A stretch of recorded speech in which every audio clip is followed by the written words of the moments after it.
Hey everybody, thank you for joining me for this morning's Owl Wisdom.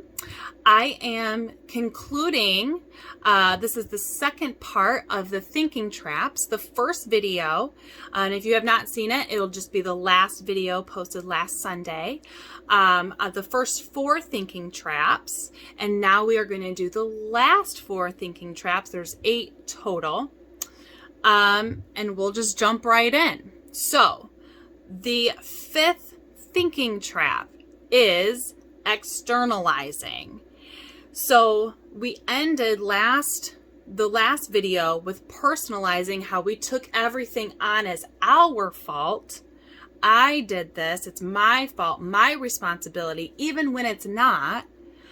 Externalizing is the opposite of personalizing, where we blame everybody else. It's this person, it's the situation, it's everything else. It's their fault. None of it's my fault. So we can, to counter this, what do? We see our part in it. Even when we have been the victim, we can still look at it, and it's not victim blaming, but we can look and say, okay, I can see my part of it in it, and I can see what I have learned from this. And that's as far as you need to take it. We're not victim blaming. We're not doing any of that crap. But just saying, okay, there is maybe a little part. But mostly the externalizing is talking about people who, we want to think more selfish-minded people, right? Not victims. We're not really talking about people like that. We're talking about people who are very selfish-minded. It's about me. How can I get my needs met? It's never my fault. It's always your fault. I never want to take responsibility. This is externalizing. Now, in the beginning of the last video, I'm going to say what I'm saying here is this is not an exercise to sit here and blame yourself or shame yourself or belittle yourself. This is an exercise to learn to see, what am I doing here, so that we can stop doing the thing, right? The definition of insanity is doing the same thing over and over and expecting a different outcome, okay? If we can't look and see that what we're doing isn't working and then change that, then we are just living in insanity. And then we wonder why we're anxious and depressed, right? So this is just observing and making conclusions. And if you find that you are feeling shame and down on yourself and judging yourself, then take a step back and know that you are not the thoughts, you are not the things, you are just observing your computer programming, your brain programming. So you are not the things that you want to feel ashamed over. You are just observing these, so then you can change them, because you already know you're not them. So let's just get it out. We're cleaning stuff out. We're changing things. We're learning how to be assertive in communication, direct communication, not passive, aggressive, or aggressive.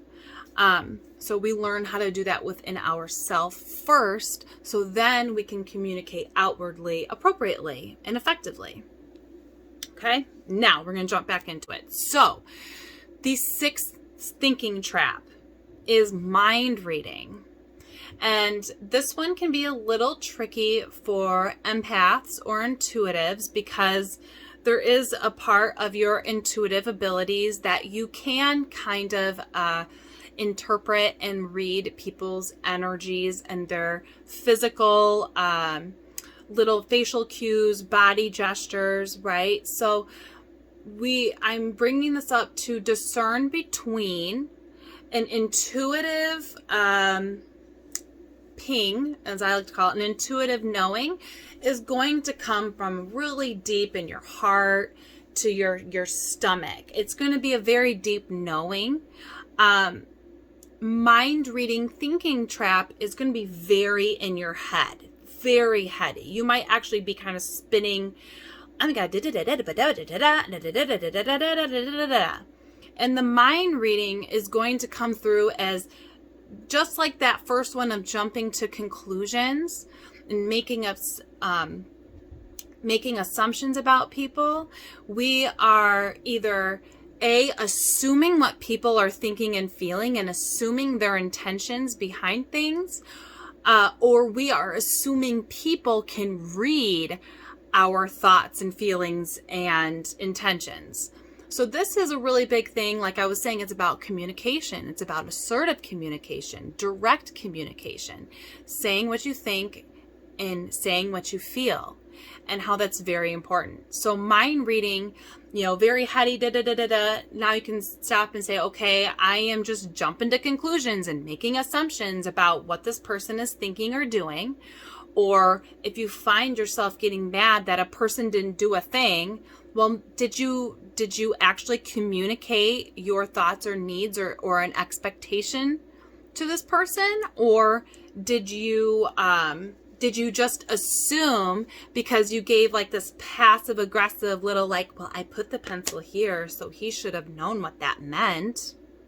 That's mind reading. Be direct in your communication.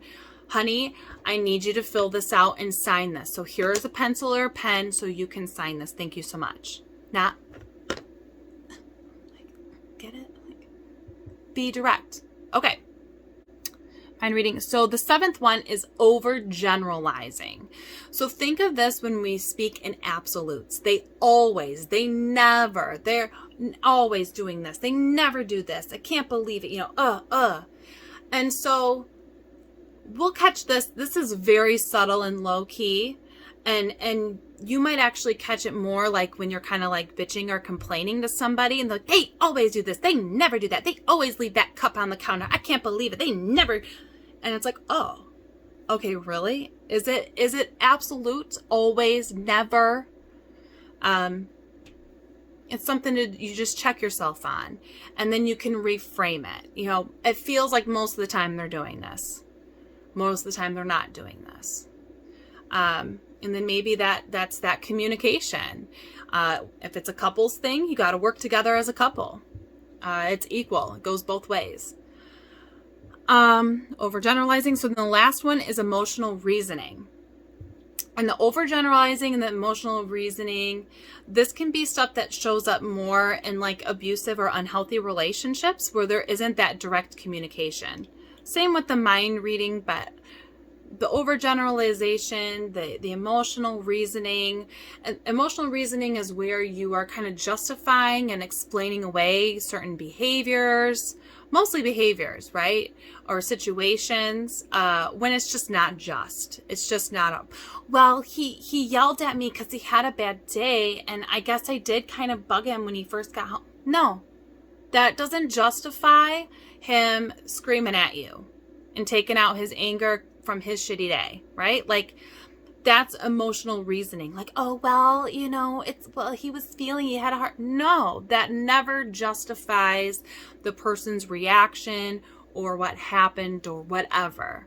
So emotional reasoning, that's when you kind of get into, well, what am I responsible for? And what is this person responsible for?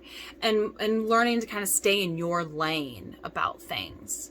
And then also working on boundaries, and worthiness, like not allowing certain people to treat you, right? Not allowing people to treat you a certain way. Okay, so we have finished all 8 of our thinking traps. Again, what do you think about these last 4? Do you see yourself doing these? I want to say we do all of them.